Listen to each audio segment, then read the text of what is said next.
What's going on, Soul Tribe? I salute the divinity in you. Welcome to my channel, Alchemist. Justin here, and are you ready to work with them lunar shenanigans?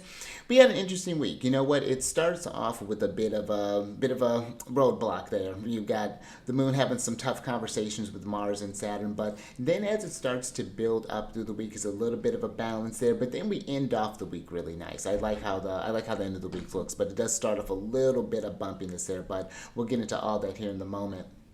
And just for record's sake, I'm trying something new here. Depending on when you're watching this, I'm releasing this video at about 11:59 a.m. in that Pacific time in Seattle, Washington. I'm just trying something just a little new there.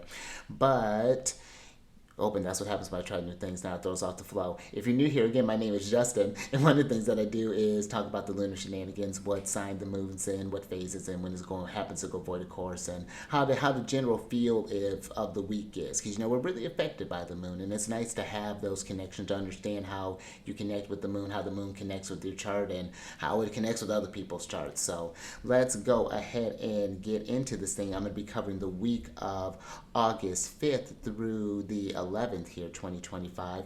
So like I said, as we jump into this thing, we start off on a Mars Day, the 5th of August, and it starts off on a bit of a red here. And if you're watching this, I got a chart up here.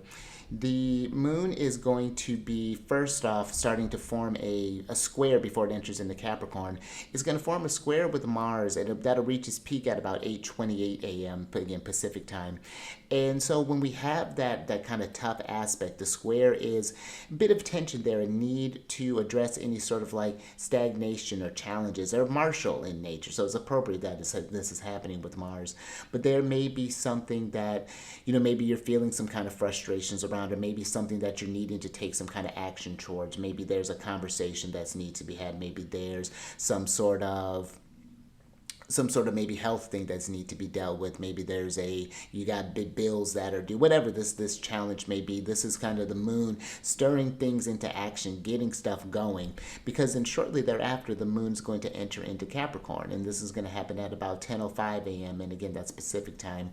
We're in the waxing gibbous phase, so we're getting closer to that full moon, and shortly after the moon enters into Capricorn, it's going to form a square with Saturn. So it should be like the moon's just going from one tough conversation to the other here.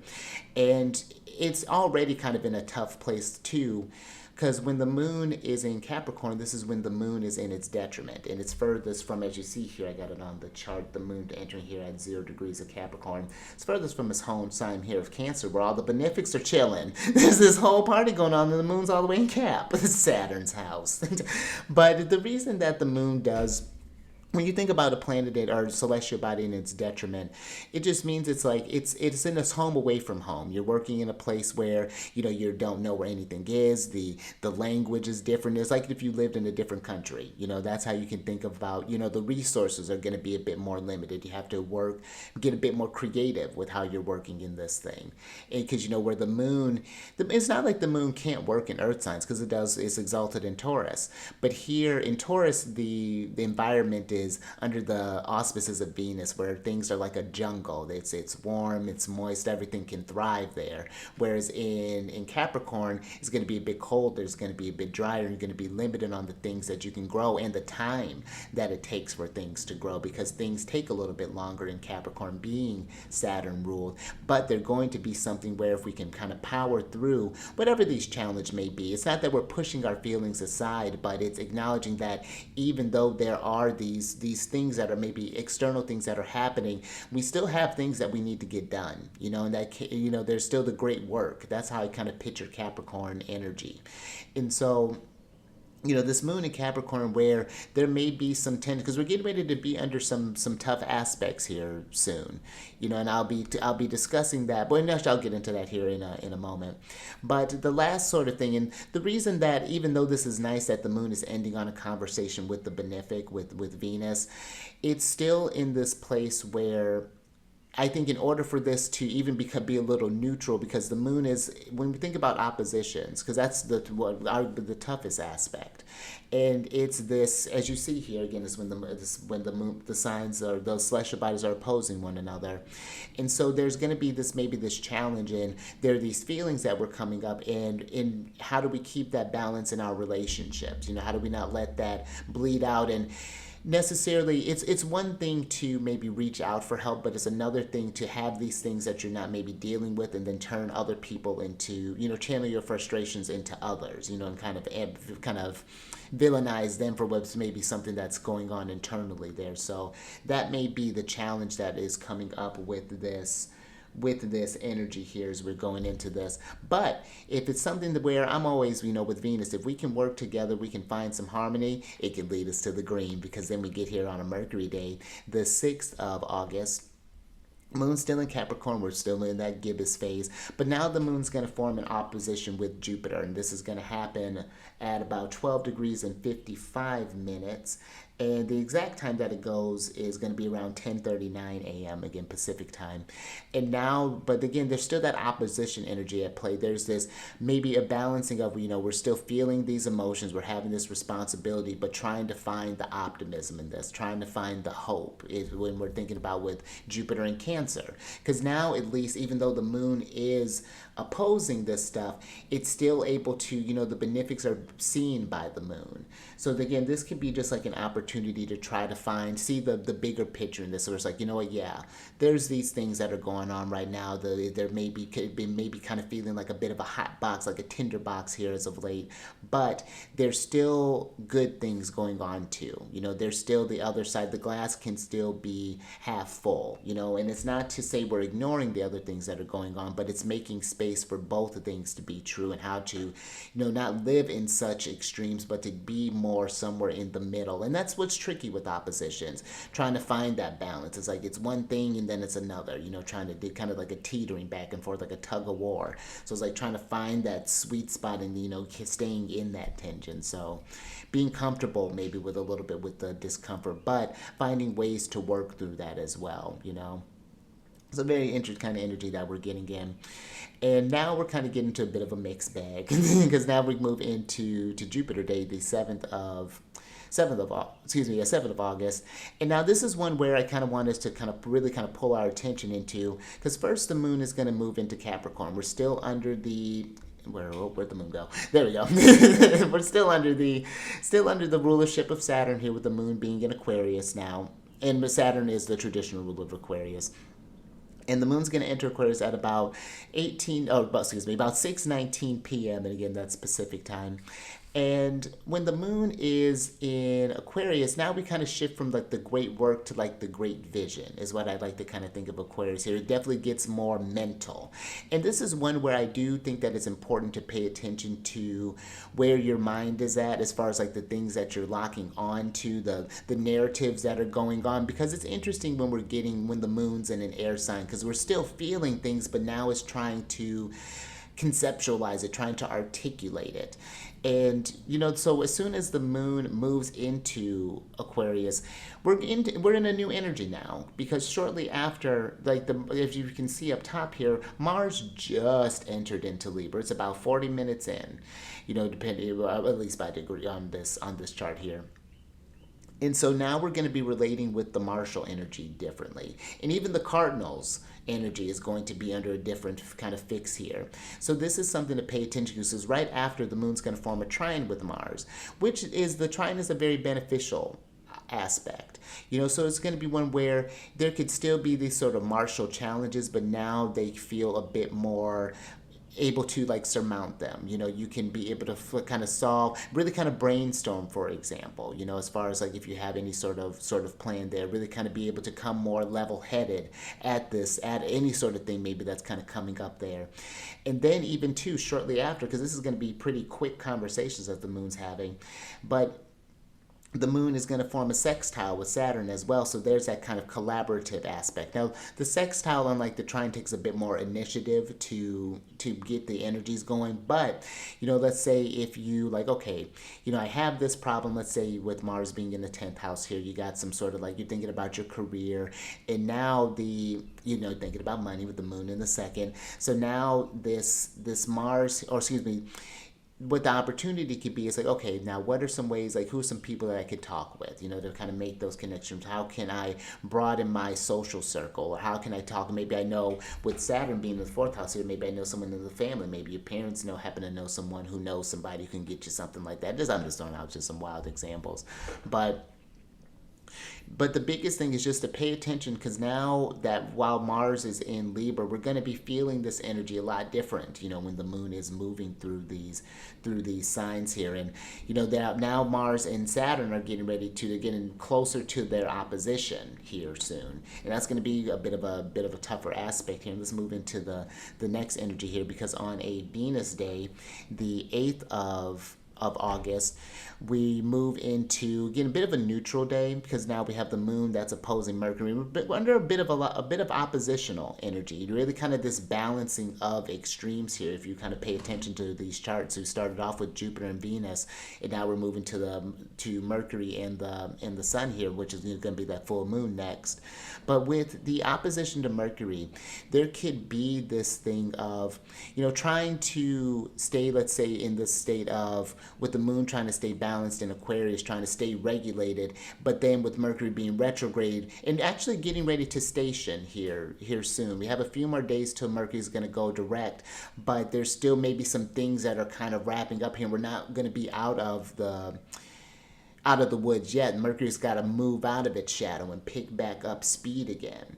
So there may be this sort of like this balance here of trying to, again, stay grounded and stay kind of keep your head on straight while all these things are kind of recalibrating, while Mercury's getting ready to move forward again, and we're getting ready to shift the pace again after we just got comfortable maybe getting settled into this current kind of Mercury retrograde here. So yeah, just something to kind of, I think, to pay attention to as we move through this. This week is we got a bit of a lot of activity that's going on, and if you want to look into that further as far as like what's going on with the other celestial bodies, down in the description box there's a link for the playlist that has that is for Celestial News Weekly, and I go over all that astrology. Oh, and also too, that reminds me that if you want to go through these days and see what the field of the energy is going to go by each day, there are timestamps down in the description box as well for you, so you can check back in on these videos whenever you feel like that. So, but let's go ahead and move into the next one here, because now on Saturday, the 9th of August, we start off with that full moon. It starts off pretty early here. Oh, did I get that? Okay, yes, I got that there. So the full moon is going to be happening shortly after midnight, almost close to 1 o'clock. It's about 12:54 a.m. and it's going to be happening at about 16 degrees and 59 minutes. The moon is in Aquarius and the sun is in Leo. And whenever we get to that full moon period, that's when the moon's shining its brightest. So, and if you can too, get out there and see that full moon. It's always great to see when the moon's out, especially you got some clear skies there. But the full moon is where it reaches its maximum amount of light. We're really kind of reflecting on the themes that have whatever started up during that new moon. This is really kind of getting a full view of how this month has been, this lunar month has been going so far. We're halfway through the lunar cycle here. And now we're getting to this place where, you can always start up things anytime throughout the lunar cycle, but we're in this spot where, we were in really kind of prime growing states in this period. And now the moon is going to get ready to where it's starting to lose light again. And now this can be, we're going to shift to that more so like of letting go energy, of kind of trimming things, looking at stuff that has reached this sort of maturation state and getting ready to move them on. So that's a little just something to kind of meditate on there. But then later on, pretty much almost 12 hours later, about 12, almost about 24 hours later, the moon is going to move into Pisces, and that's going to happen at about 11:51 p.m.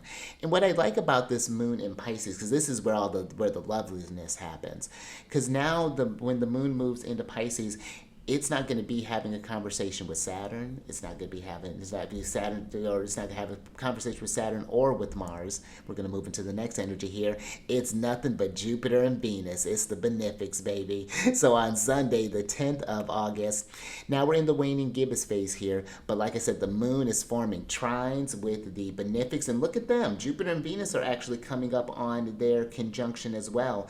And if you get a chance to get outside, I actually just saw Venus not too long ago. This was like, depending from when I'm recording this, it would have been like maybe 2 or 3 days ago. Venus was. It's early, depending on what your time zone's at. But I was able to see Venus. It was about maybe about 3:45 when you could really see Venus kind of just like just bright and just center stage. It really is really brilliant.